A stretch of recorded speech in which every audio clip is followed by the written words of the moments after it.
So when you start looking into the rich and elite, you start getting a very creepy vibe from some of these people.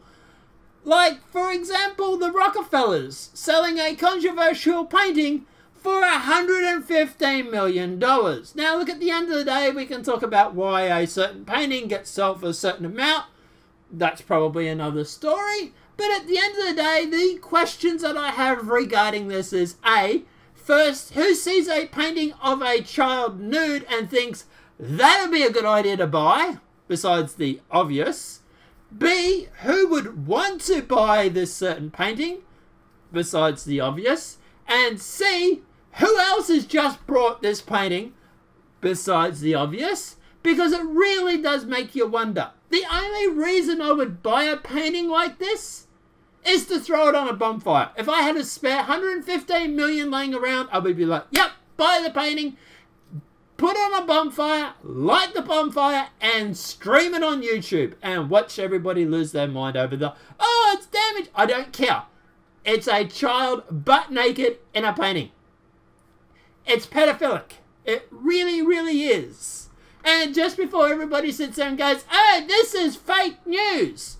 Really? Because the Washington Post has gone through and ran the same story.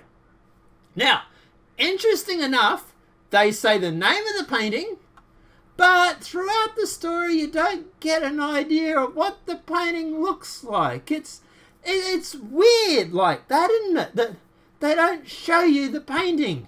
Because what could possibly be wrong with Washington Post putting that image in their story and tying it to the rich and elite like the Rockefellers? I have no idea. Washington Post, please let me know why you didn't put that image in there. I would like to really know. Let's get to the story.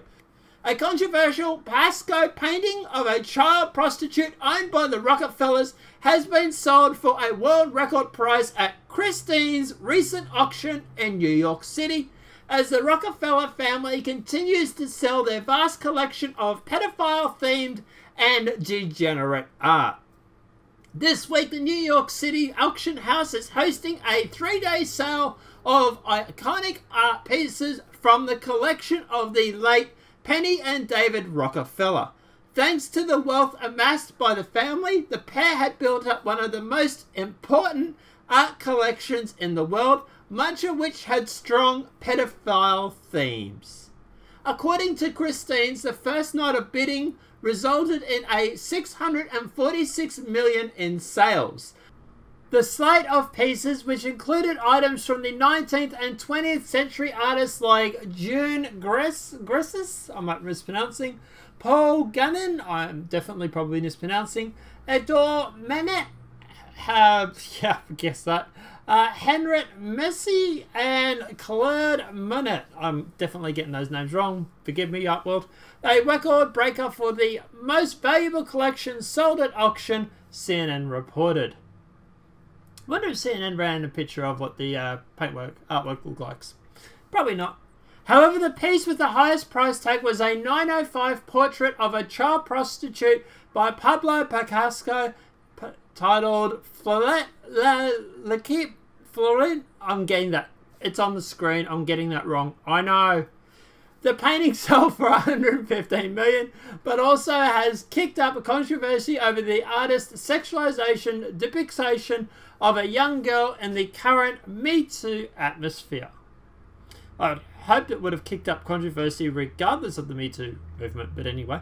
According to the Star, the Picasso canvas dates back to the artist's Rose period, a stretch of time when Picasso was still relatively unknown and dirt poor, stretching out a mere bohemian living in Paris, Montreux. The painting features a nude, pubescent girl holding flowers before a blue background. According to the essay in the Christie's catalogue, quote, as it would have been clearly understood at the time, the flowers were a come on, she was actually a prostitute. Pasco's autobiographer, John Richardson, says the painting's subject was a girl named Linda who sold her body as well as her roses outside the Moulin Rouge. She also poses for artists including Emilio Monadeni, I'm getting that wrong probably, and Pelasco. The Rockefellers acquired the canvas in 1968. The identity of the recent buyer has not been identified. I wonder why. Probably because he's buying an artwork with a prepubescent nude girl in it. But anyway. But the sales has raised new questions about the exploitation nature of artist-subject's relationship and why anybody would want to spend millions on painting of a child prostitute. Really good question, isn't it? Makes you wonder what kind of people buy a painting like that. The sinister truth about David Rockefeller has been purposely hidden from the public by the mainstream media following his death in March 2017. The American billionaire made it clear that he wanted his business dealings kept from public view, which explains why the media gushed about what a great philanthropist and influential backer he was following his death aged 101. Yeah, and a pretty good innings. The truth is that David Rockefeller was able to dictate American and global policy behind the scenes without any accountability, which was always disastrous results for the rest of humanity. The Rockefeller family have built up unfathomable wealth by hijacking governments, media, and banks. David Rockefeller helped to lay the foundation for a repressive, racist, and fascist governments all around the world, orchestrating global inadequate and financial crisis behind the scenes. Americans' unofficial royal families sponsored violence, ruthless dictators around the world. Rockefeller was a part of the American unofficial royal family who admitted in 2015 that he was a head of the New World Order. You know that conspiracy theory before that date? You know, everybody used to go on was a conspiracy theory. An unelected group of elites who dictate world events. Quote, some even believe we are a part of a secret cabal working against the better interest of the United States, characterizing my family and me as internationalists conspiring with others around the world to build a more integrated global political and economic structure. One world, if you will. If that's the charge, I stand guilty and I'm proud of it. Well, at least he didn't deny it, I suppose.